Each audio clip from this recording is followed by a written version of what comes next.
मैं देख रहा हूं कि भारत और नेपाल के सीमावर्ती क्षेत्रों को उसी एकता के सूत्र के साथ जोड़ने का एक अभिनव प्रयास आज से 5 वर्ष पहले नेशनल मेडकोज ऑर्गेनाइजेशन ने इस लखनऊ में प्रारंभ किया था।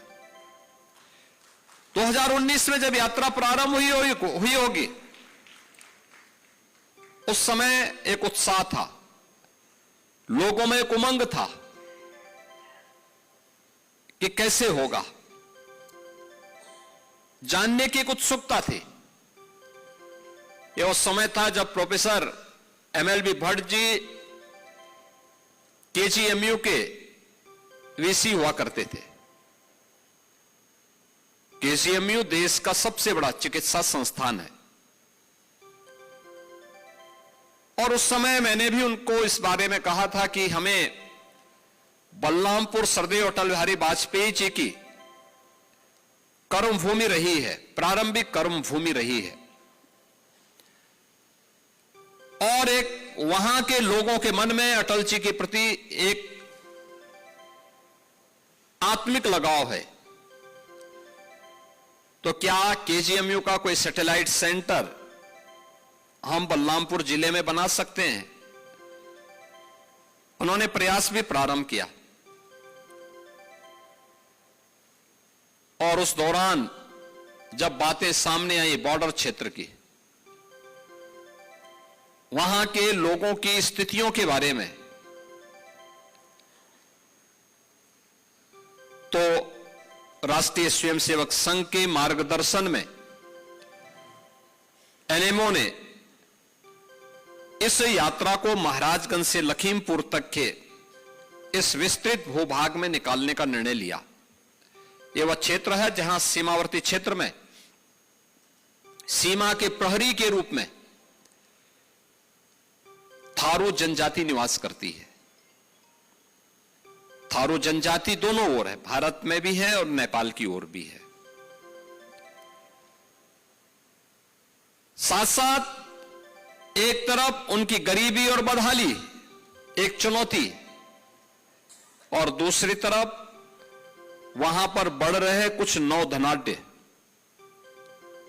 यह भी अपने आप में एक चुनौती है, राष्ट्रीय सुरक्षा के लिए गंभीर चुनौती। बनटांगिया, आप आश्चर्य करेंगे, इस समाज के दबे कुचले वे लोग हैं जिन्हें कभी ब्रिटिश कालखंड में 1905 से लेकर के 1920 के बीच में इन्हें तराई के क्षेत्र में, महाराजगंज में, सिद्धार्थनगर में, बलरामपुर में, गोंडा में, बहराइच में, लखीमपुर खीरी में, गोरखपुर में और अन्य जनपदों में तराई के क्षेत्र में जंगल लगाने के लिए ब्रिटिशर ने उन्हें वहां बसाया और कहा कि तुम जंगल लगाओ, इसकी सुरक्षा करो, तुम्हें कोई मानदेय नहीं मिलेगा, लेकिन इतनी लैंड तुम्हें वहां पे खेती बाड़ी करने के लिए देंगे।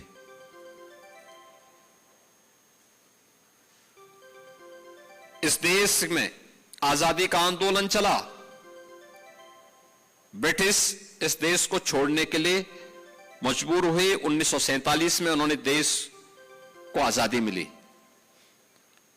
लेकिन आपको आश्चर्य हो रहा होगा, बनटांगिया के लगभग 54-55 जो ये गांव हैं जिनमें हजारों लोग निवास करते हैं, इन लोगों को 1947 से लेकर के 2017 तक,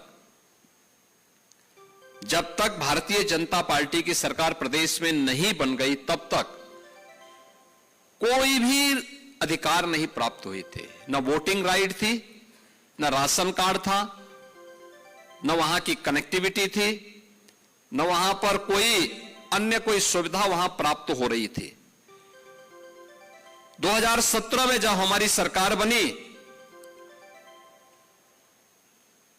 तो हम लोगों ने उनके बारे में सोचना प्रारंभ किया, अन्यथा उससे पहले वन विभाग के लोग उनका शोषण करते थे, पुलिस के लोग भी उनका शोषण करते थे, और उनके बीच में धीरे धीरे करके कुछ मशीनरी से जुड़े हुए लोग और कुछ वामपंथी लोग भी उनके बीच में घुस करके उनका ब्रेन वॉश करना प्रारंभ कर दिए थे। और उस दौरान जब सरकार आई, सरकार आने के बाद हम लोगों ने कहा कि नहीं, इनको सबसे पहले राजस्व गांव के रूप में मान्यता देने की आवश्यकता है, और उन्हें राजस्व गांव के रूप में मान्यता दी गई। ये सभी 54 गांव आज सभी प्रकार की सुविधाओं से आच्छादित हैं। उनके वोटिंग राइट भी दी गई उनको।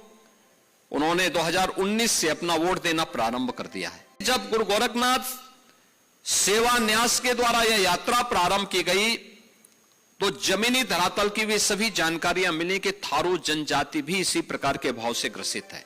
और उसके बाद ही सरकार ने फिर पहले यात्रा के बाद जब कुछ हमें डाटा मिले कि क्या क्या स्थिति है, वास्तविक स्थिति क्या है जमीनी धरातल की, तब हम लोगों ने फिर तय किया कि भाई थारू, मुसहर, कोल, गौड़, चेरो, सहरिया, बुक्सा, ये जितनी जनजातियां हैं, इन सभी जनजातियों को हम 100% सिचुरेट करेंगे, यानी सभी प्रकार की सुविधाओं से आच्छादित करेंगे। इन्हें जिनके पास मकान नहीं मकान देंगे, जमीन नहीं जमीन का पट्टा देंगे, सभी प्रकार की सुविधाओं को देंगे। और आज मुझे बताते हुए प्रसन्नता है कि सभी लोगों को सभी प्रकार की सुविधाएं प्राप्त हो रही। नहीं तो 2017 के पहले इन क्षेत्रों में भूख से मौतें होती थी।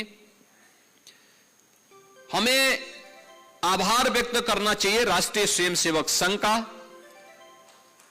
सरदेव नानाजी देशमुख का और मेरे पूज्य गुरुदेव महंत वैद्यनाथ जी महाराज, जिन्होंने थारुओं के बीच में उनके बच्चों को पढ़ाने के लिए छात्रावास और स्कूल की व्यवस्था की। मुझे याद है 2007 की एक घटना। 2007 में नेपाल में कृष्णानगर के अंदर एक भीषण संघर्ष चल रहा था, कई दिनों तक चल रहा था, समाचार पत्रों में आ रहे थे। तो मैंने हिंदू जागरण मंच के एक पदाधिकारी को फोन किया सिद्धार्थनगर में। राजदेव जी वहां हिंदू जागरण मंच के पदाधिकारी थे। मैंने उनको फोन किया, मैंने कहा ये संघर्ष कैसे हो रहा है? तो उन्होंने मुझे बताया कि ये माओवाद और मदेशियों के बीच में संघर्ष है। मैंने कहा माओवादी कौन है और मदेशी कौन है? तो उन्होंने मुझे बताया कि मदेशी हैं जो भारतीय मूल के लोग नेपाल की तराई में बसे हैं, और मैंने कहा माओवादी, उन्होंने कहा थारू जनजाति के लोग जो नेपाल के अंदर हैं वे सब माओवादियों की ओर से लड़ रहे हैं। और मुझे लगता है काफी बड़ी संख्या में वहां हत्याएं हुई थी, काफी भयंकर खूनी संघर्ष हो रहे थे। तब मैं बलरामपुर जिले के इमलिया कोडर में मैंने कार्यक्रम बनाया था, और इमलिया कोडर में मैंने थारू जनजाति से जुड़े हुए सभी लोगों को, जो नानाजी देशमुख ने बनाया हुआ छात्रावास है, वहां पर मैंने उनको इकट्ठा किया था और उनके साथ संवाद बनाने का कार्यक्रम किया था 2007 में कि भाई आखिर क्या कारण है, क्यों ये संघर्ष हो रहा है, क्यों इस प्रकार की स्थितियां पैदा हो रही हैं। और मुझे यह सुनकर के सुखद अनुभूति हुई कि भारत के रहने वाले सभी जितने भी थारू जनजाति से जुड़े हुए लोग थे, इन्होंने कहा साहब देखिए, उस समय की सरकारें उनका सुध भले ही न ले रही हो, लेकिन उन्होंने इस बात को कहा था कि हमारे लिए नानाजी देशमुख की संस्था दीनदयाल उपाध्याय शोध संस्थान के द्वारा, राष्ट्रीय स्वयंसेवक संघ के द्वारा, मां पाटेश्वरी मंदिर देवी पाटन के द्वारा और उससे जुड़ी हुई संस्थाओं के द्वारा उनके लिए कार्य किया जा रहा है। और हम लोग भारतीय हैं, पहले भारतीय हैं, और हम भारत की आन मान और शान के विरुद्ध किसी भी प्रकार का कोई षड्यंत्र स्वीकार नहीं करेंगे।